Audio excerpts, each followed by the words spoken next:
ನಾನು ಯಾರೋ ಕೇಳಿದ್ರು 22 ದಿನದಲ್ಲಿ ಹೆಂಗೆ ಗೆದ್ದೆ ಅಂತ. ನಮ್ಮಪ್ಪ ಎಷ್ಟು ದಾನ ಧರ್ಮ ಮಾಡಿದಾರೋ, ನಮ್ಮಮ್ಮ ಎಷ್ಟು ಜನಕ್ಕೆ ಊಟ ಇಟ್ಟಿದಾರೋ. ಭಾಳಷ್ಟು ಜನ ಇಲ್ಲಿರೋ ಹಿರಿಯ ಮುಖಂಡರು, ನಮ್ಮ ಎಳವಳ್ಳಿ ರಮೇಶ್ ಅವ್ರು ಹಾಕ್ಬೇಕಾಗಿತ್ತು MLA ಟಿಕೆಟ್. ಕೊನೆಯ ಮೂಮೆಂಟಲ್ಲಿ ಹೈಕಮಾಂಡಲ್ಲಿ ನನ್ನ ಹೆಸರು ಚೇಂಜ್ ಆಯಿತು. ಇನ್ನೇನು 1 ಅವರ್ಗೆ ಅಲ್ಲಿ ಹೇಳಿದ್ರು ಫೈನಲಿ ಯಾರು ಆಟ ಆಡ್ತಿದೆಯೋದು ಅಂದರೆ ಎಳವಳ್ಳಿ ರಮೇಶ್ ಹಿರಿಯರು ಕೂರಿಸ್ಕೊಂಡು ಕೇಳಿದ್ರು, ಅಣ್ಣ ಯಾರು ಆ ಹುಡುಗ ಕಂಟೆಸ್ಟ್ ಮಾಡಲಿ ಅಂತೇಳಿ ಅವ್ರು ತ್ಯಾಗ ಮಾಡಿದ್ರು. ಲಾಸ್ಟ್ ಮಿನಿಟ್ 2:30 ಟಿಕೆಟ್ ಡಿಕ್ಲೇರ್ ಆಗಬೇಕಾಗಿತ್ತು, 1:30 ನನ್ನ ಹೆಸರು ಎಂಟ್ರಿ ಆಯಿತು. ಅದಾದ್ಮೇಲೆ ಕರೆಕ್ಟಾಗಿ 22 ದಿನ ಟಾರ್ಗೆಟ್. ಏನು ಮಾಡೋದು, ಬ್ಯಾಕ್ಗ್ರೌಂಡ್ ಇಲ್ಲ, ಸಪೋರ್ಟ್ ಇಲ್ಲ, ನನಗೆ ರಾಜಕೀಯ ಗೊತ್ತಿಲ್ಲ, ಮಾತಾಡೋದು ಬಿಟ್ಟರೆ ಏನೂ ಗೊತ್ತಿಲ್ಲ ನನಗೆ. ಆದರೂ ಹೋದೆ ಧೈರ್ಯವಾಗಿ. ನಾನು ಈ ಸಂದರ್ಭದಲ್ಲಿ ಶ್ರೀ ನಿರ್ಮಲಾನಂದ ಸ್ವಾಮೀಜಿ ಅವ್ರನ್ನ ಅವ್ರ ಪಾದಗಳಿಗೆ ನಮಸ್ಕಾರ, ಅವ್ರ ಆಶೀರ್ವಾದನ ಸ್ವೀಕರಿಸ್ತೀನಿ. ಅವರು ನನಗೆ ಭಾಳ ದೊಡ್ಡ ಇನ್ಸ್ಪಿರೇಷನ್ನು. ನಾನು ನನ್ನ ಬದುಕಿನ ಜಂಜಾಟದಿಂದ ನಾನು ಡಿಗ್ರಿ ಮಾಸ್ಟರ್ ಡಿಗ್ರಿ ಮಾಡೋಕ್ಕಾಗಲಿಲ್ಲ. ಆದರೂ ನಾನು ಬಯೋ ಟೀಚರಾಗಿ ಸಕ್ಸಸ್ ಆದೆ. ಬಯಾಲಜಿ ಚೆನ್ನಾಗಿ ಓದ್ಕೊಂಡೆ, NCERT ಚೆನ್ನಾಗಿ ಓದ್ಕೊಂಡೆ.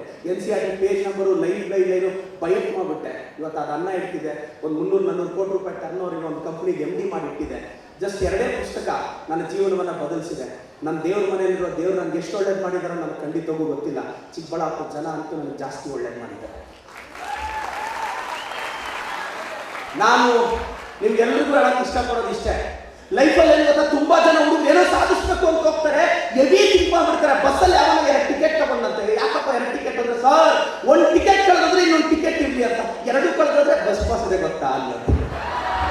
ಅಂದ್ರೆ ಏನೋ ಸಾಧಿಸಕ್ಕೆ ಹೋಗ್ತಾ ಇದೀವಿ, ಎವಿ ಇನ್ಸೆಕ್ಯೂರ್. ಅಯ್ಯೋ ಏನಾಗುತ್ತೋ, ಸೋತೋಗ್ತೀವಿ, ಏನಿದೆ ಮಾರಾಯ. ನೀನು 1000 ಕೋಟಿ ಒಡೆಯಾದ್ರೂ ಬೆಳಗ್ಗೆ ನೀನು ಏನ್ ತಿಂತಿದ್ಯೋ, ನೀನು ಟಿಫನ್ ತಿನ್ನೋ ಸ್ಟೈಲಲ್ಲಿ ಚೇಂಜ್ ಆಗಲ್ಲ ಅಲ್ವಾ. ಬಡವ್ರ ಮನೆಯಲ್ಲೇ ಮೇಲು ನೋಡಿ. ಶ್ರೀಮಂತರ ಮನೆಯಲ್ಲಿ ಊಟ ಇರೋವಾಗ ತುಪ್ಪ ಉಪ್ಪಿನಕಾಯಿ ಎಷ್ಟು ಇರ್ತಾರೆ, ಯಾಕೆಂದ್ರೆ ನಾವು ಮಾಡಿರೋ ಸಾರು ಅನ್ನ ಟೇಸ್ಟಿ ನಾದಾದ್ರೂ ಹಾಕೊಂಡು ತಿನ್ನೋ ಅಂತ.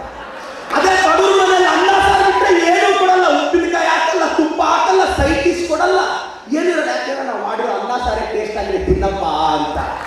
ಸೊ ಈಗ ಅರ್ಥ, ಬಡವರಾಗಿರೋದ್ರಲ್ಲೂ ಅಡ್ವಾಂಟೇಜ್ ಇದೆ, ತಲೆ ಕೆಡಿಸ್ಕೋಬೇಡಿ. ನೀವು ಬಡವರ ಆರಾಮಾಗಿ ನಾನು ಹೇಳ್ತಾ ಇರ್ತೀನಿ. ನಾನು ನಿಮ್ಗೆಲ್ರಿಗೂ ರಿಕ್ವೆಸ್ಟ್ ಮಾಡೋದಿಷ್ಟೇ, ಕಷ್ಟಪಟ್ಟು ಓದ್ಬೇಕು, ಇಷ್ಟಪಟ್ಟು ಓದ್ಬೇಕು, ಅಪ್ಪ ಅಮ್ಮಗೋಸ್ಕರ ಓದ್ಬೇಕು. ಓದ್ಬೇಕು ಅಂದ್ರೆ ಒಂದಿನ ನಿಮ್ಮ ಮೊಬೈಲ್ ನಂಬರ್ ಬ್ಯಾಂಕ್ ಬ್ಯಾಲೆನ್ಸ್ ಹಾಕ್ಬಿಡ್ಬೇಕು ಹೇಳ್ತಾ ಇದ್ದೀನಿ. ಕಷ್ಟಪಟ್ಟು ಓದ್ಬೇಕು, ಇಷ್ಟಪಟ್ಟು ಓದ್ಬೇಕು. ಓದ್ಬೇಕು ಅಂದ್ರೆ ಒಂದಿನ ಕರ್ನಾಟಕ ನಿಮ್ಮ ಬಗ್ಗೆ ಓದ್ಬೇಕು, ಇಲ್ಲಾಂದ್ರೆ ತೆಪ್ಪಗಿರ್ಬೇಕು. ಬುಕ್ ತೆಗೆದ್ರೆ ನನಗೆ ಇಂಟ್ರೆಸ್ಟ್ ಬರ್ತಿಲ್ಲ, ನನಗೆ ಓದಕ್ಕೆ ಆಗ್ತಿಲ್ಲ, ನಾನು ಎಕ್ಸಾಮಲ್ಲಿ ಬರೆದ್ರೆ ಆಗೋದಿಲ್ಲ. ಇವತ್ತು MBBS ಹುಡುಗರು ವಿತೌಟ್ ಡ್ಯೂ ರೆಸ್ಪೆಕ್ಟ್, ಇವತ್ತು PUC NCERT ಲೈನ್ಗಳೇ ಬರುತ್ತೆ, ಸ್ಟಿಲ್ ಪಾಸ್ ಆಗ್ತಿರೋ ಡಾಕ್ಟರ್ಸ್ ಇರ್ತಾರೆ. ಅದೇ ಕಾಪಿ ಪೇಸ್ಟು ಒಂಥರ ಅಭದ್ರತೆ ಆಗ್ಬಿಡುತ್ತೆ. ಓದಕ್ಕೆ ಹೋದ್ರೆ ಕಾನ್ಸಂಟ್ರೇಟ್ ಮಾಡೋಕ್ಕಾಗಲ್ಲ. ಏನು ಮಾಡೋದು, ಲೈಫಲ್ಲಿ ಏನೋ ಸಾಧಿಸ್ಬೇಕು ಅಂತ ಆಸೆ. ನಾನು ಹೇಳೋದು ಎಲ್ರಿಗೂ ಇಷ್ಟೇ, ಚೆನ್ನಾಗಿ ಓದಿ. ವೈಟ್ ಚಾಕ್ಪೀಸ್ ವಿದ್ಯೆ ಕೊಟ್ಟರೆ ವೈಟ್ ಕೋಟು ಜೀವ ಕೊಡುತ್ತೆ. ವೈಟ್ ಕೋಟು ಜಾಸ್ತಿ ಬೆಲೆ ಇದೆ. ಆದರೆ ಲೈಫಲ್ಲಿ ಫೀಲ್ಡ್ಗೆ ಹೋಗೋದಕ್ಕಿಂತ ಮುಂಚೆ ಅರ್ಥ ಮಾಡ್ಕೊಳ್ಳಿ, ಈ ಸೊಸೈಟಿಯಲ್ಲಿ ರೆಡ್ ಕಲರ್ ಹಾರ್ಟ್ಗಿಂತ ಪಿಂಕ್ ಕಲರ್ ಕರೆನ್ಸಿಗೆ ಸ್ವಲ್ಪ ವ್ಯಾಲ್ಯೂ ಜಾಸ್ತಿ ಇದೆ ಅಂತ ಅರ್ಥ ಮಾಡ್ಕೊಂಡೆ ಆಚೆ ಹೋಗಿ. ನಾನು ಒಂದೇ ಮಾತಾಡೋದು, ಈ ಜನರೇಷನ್ ಏನಾಗ್ತಿದೆ ಲೈಫಲ್ಲಿ, ನಮಗೆ ಹಳ್ಳಿಗಳಲ್ಲಿ ಕೇಳಿ ದುಡ್ಡು ಮುಖ್ಯ ಅಲ್ಲ ಅಂತಾರೆ. ಲೈಫಲ್ಲಿ ದುಡ್ಡೇನಿರ್ಬೇಕು ಅಂತಾರೆ. ಮರ ನೀವೀಗ ಫೈನಲ್ ಇಯರ್ MBBS ನರ್ಸಿಂಗ್ ಇದೆಯಲ್ಲ, ಅಲ್ಲಿ ಹೋಗ್ಬಿಟ್ಟು ಆ ಹೋಟ್ಲಲ್ಲಿ ಹೋಗ್ಬಿಡೋಣ, ಒಂದು ದೋಸೆ ಕೊಡೋಣ ಅಂತ. ದೋಸೆ ತಿಂದಮೇಲೆ ನಾನು 10th ಸ್ಟೇಟ್ ಟಾಪರ್ ಅನ್ನು 30 ರೂಪಾಯಿ ಕೊಡಪ್ಪ ಅಂತಾನೆ. ಸರ್ ನಾನು PUC all India topper 30 rupees.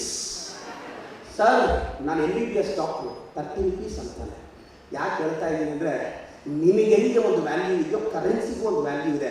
ಒಳ್ಳೆಯವರು ದುಡ್ಡು ಮಾಡದೇ ಇರೋದು ಸಮಾಜಕ್ಕೆ ಒಳ್ಳೇದಲ್ಲ.